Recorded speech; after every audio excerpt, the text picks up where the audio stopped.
So good afternoon. I'm honored to have the opportunity to speak with you today as McDaniel College's 10th president. I have had the pleasure of being a member of this community for 18 years, as you've heard, and over this time I have developed a deep love of and appreciation for the dedicated staff, faculty, alumni, and trustees, each who meaningfully contribute to the fulfillment of McDaniel's student-centered mission. I can think of no greater honor than leading the institution at this time as we tackle the challenges before us and embark on the exciting journey ahead. On the desk in my office sits a small gray stone given to me by a colleague who is dying of cancer. Etched into the stone's smooth surface is a simple word: gratitude. That message serves as a frequent calling, a reminder not only to be thankful for the opportunity to serve as McDaniel's president, but also the responsibility to acknowledge and support the work of others around me in the hopes that those words of encouragement, like the many I have received throughout my career, will help them navigate their own journeys as well. Today, that gratitude extends beyond the office of the presidency and into the seats where so many of you are gathered today. I'd like to begin by thanking the many trustees, faculty, staff, alumni, students, and community members who are here today to celebrate this inaugural tradition. In particular, I'd like to thank Carroll County Delegate Haven Shoemaker and Mayor Mona Becker for their support. On behalf of the college, we look forward to continuing to enjoy and strengthen our ongoing partnership with both the county and the city. As you may have noticed, I have the privilege of sharing the stage today with the college's previous two presidents, number 9, President Casey, and number 8, Joan Devlin Coley. Roger and Joan, your collective leadership spans my entire time at this institution, and I consider myself exceptionally lucky to benefit from your intellect, your insights, and your careful mentorship over the years. I am so glad you had a chance to hear from our students today as well. Marnice, you are one of those wonderful student leaders whose quiet strength and strong heart will carry you far in life. And Ray, it's been such a pleasure to get to know you in your role as a dedicated visitor to the board and as a valued member of our Strategic Planning Steering Committee. I also wanted to acknowledge someone who is no longer physically with us, but whose legacy still lives on: former board chair Lieutenant General Otto Gunther. His presence on campus as a student, alumnus, trustee, mentor, and friend has made all the difference in the life of this institution. He will be remembered for his strong leadership, his gentle guidance, and his extraordinary example of a life well lived. In Otto's final phone call to me shortly before his passing, he assured me that the college's governance would be left in good hands. With the trustee selection of Mr. Bruce Preston for this role, the college is fortunate to have someone with incredible integrity, determination, and compassion who will shepherd the college well into the future. A sincere note of thanks also goes out to the Inauguration Committee, Janelle Holmbo. We think of her as the director of WOW around here. As well as the entire Inauguration Committee, including Special Advisor Jim Leitner. Trustee Leitner has had the unique distinction of being the only person in the college's history to have planned inauguration ceremonies for the last 5 presidents. And to my dear friends, Walt and Kathy, as well as Glenn and Shelley, whose creativity and artistry has enriched this campus community for so many years, thank you. On a familial note, although I can't see you, I know you're over there, I also wanted to extend a note of gratitude to my parents, Jim and Mary Ann, who did their best to instill in their 4 children the values of humility, integrity, accountability, perseverance, and the deeply held belief that we are all called to live lives of purpose. Mom and Dad, I am thankful for you always, but especially today.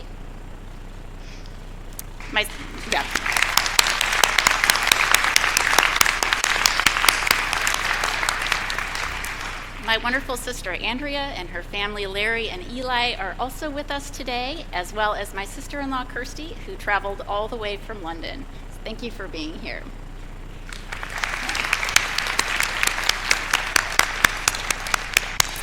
And last but not least, I want to acknowledge my two amazing sons, Ian and Kyle, whose special combination of resilience, quick wit, irreverence, and intellect make me proud to be their mom every day. And And my husband, David, who, in addition to being my best friend and an amazing cook, is an unwavering source of humor, support, and understanding. I love you guys.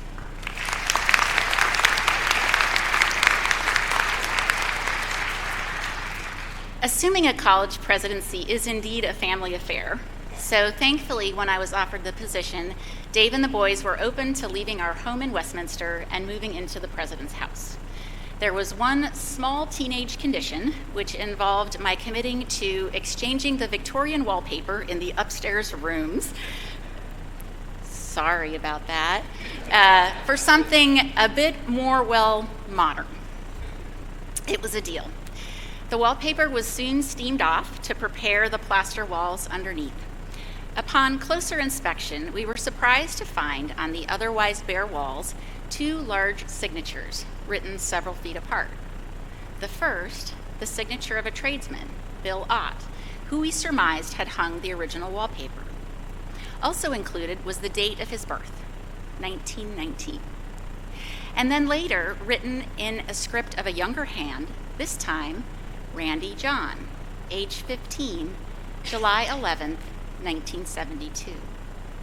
Randy, we learned, was the son of Ralph Candler John, the college's 6th president, who was inaugurated in 1973 and served until 1984. Seeing Randy's signature written on that wall in the summer of my own birth left me humbled by the realization of the many presidential families who had lived inside those walls, who had made that house their home. What stories would they tell if we took the time to listen? Generous palimpsests carrying the traces of past lives, but still leaving space for the stories that had yet to be written. Inaugurations seem to me similar in many ways, encouraging us to simultaneously embrace our history, our present, and our future. They hold the college community for a brief moment in time in a space of past, precedent, and possibility, with equal measures of pride, anticipation, and collective goodwill. They call on us to celebrate the inevitable nature of the institution's progress, while acknowledging that, to the extent we are successful, it is in no small measure due to the unwavering effort of those who have preceded us. We stand, always, on the shoulders of giants. Moving forward together, it is essential that we understand the cultural conditions that enable us to effectively evolve as an institution. There is no doubt that we must straightforwardly address the current fiscal challenges facing liberal arts colleges across the nation.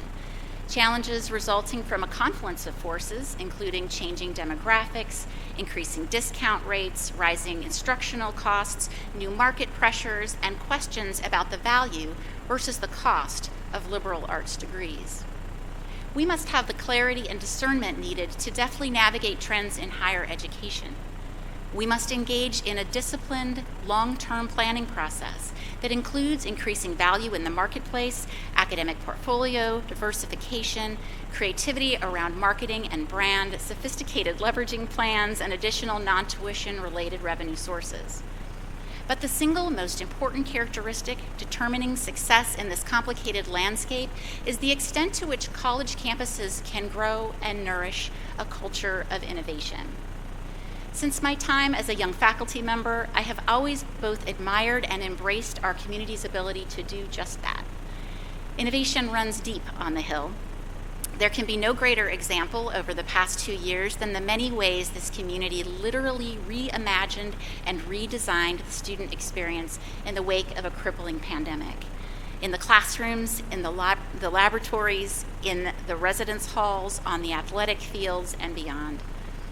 And yet so much of our collective energy has been spent supporting students, colleagues, and families through these many long months that there has been little opportunity to activate the most powerful drivers of large-scale innovation.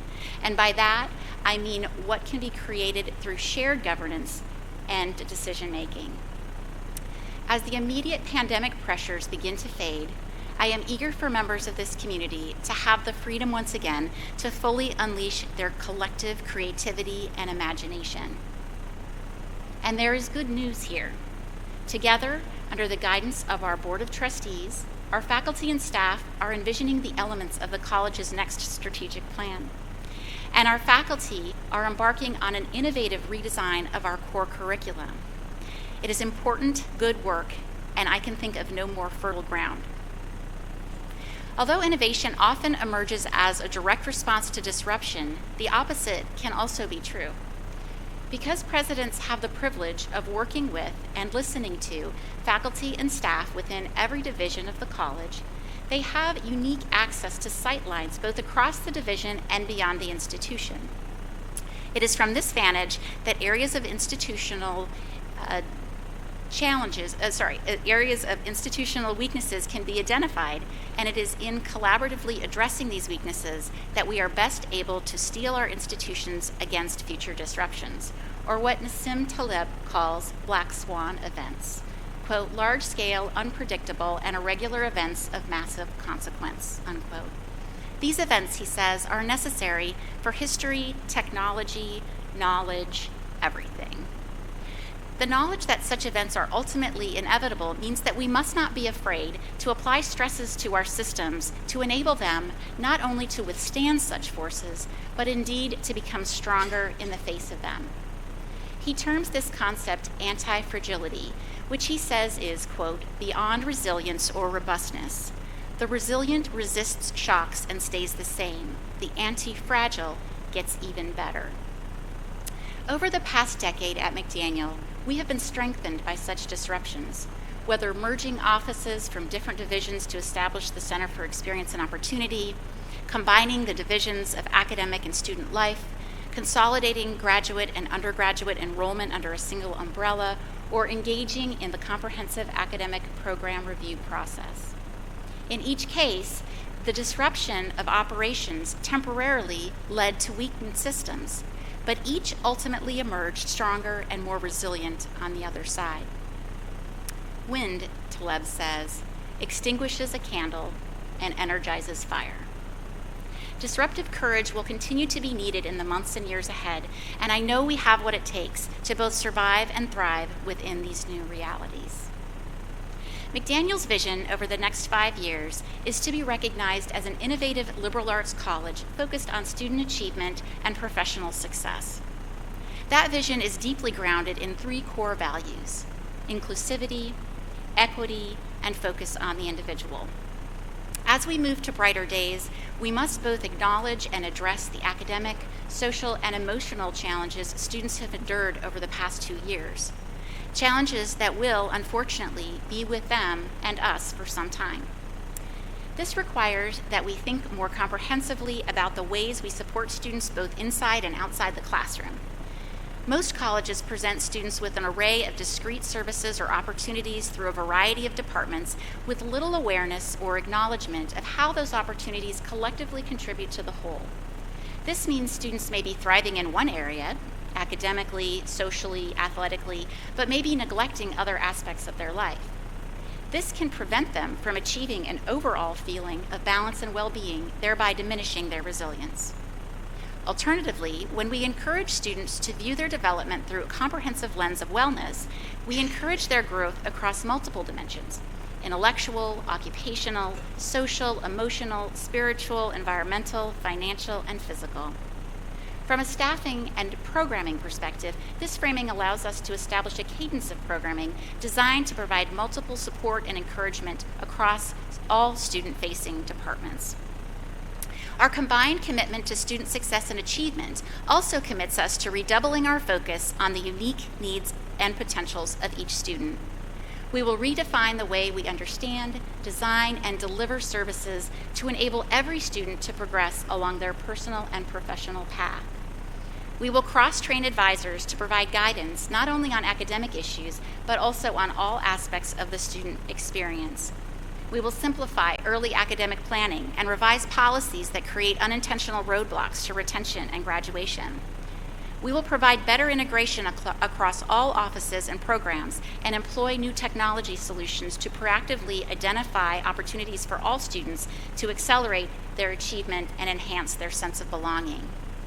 Our engagement must be student-centered, relational at its core, but also strategic, grounded in data and focused on outcomes. We also must acknowledge the additional challenges students often face due to educational and economic disparities in the United States. For resource-limited, first-generation, and historically underserved students, even relatively small financial challenges may seem insurmountable. Additionally, these students may lack the confidence of their non-first-generational counterparts as they attempt to navigate the college's policies, procedures, or support systems. They often face opportunity gaps that arise from attending poorly resourced school systems, which can affect the quality of their high school preparation.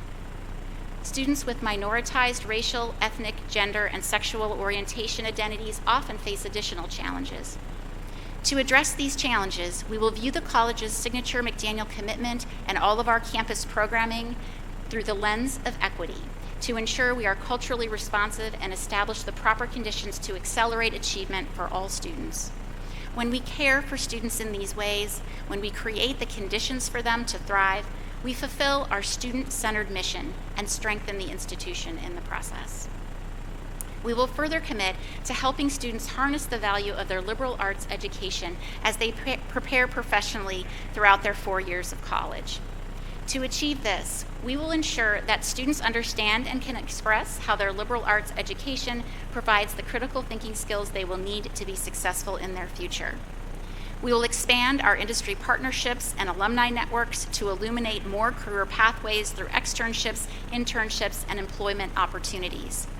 We will leverage and grow relationships with the city and region to more seamlessly integrate classroom technology with high-impact, real-world experiences. We will accelerate the success of students through increased focus on pre-professional programs and postgraduate studies, and we will further invest in faculty development, new academic spaces, laboratory technology, and undergraduate summer research programs to further enhance the student experience.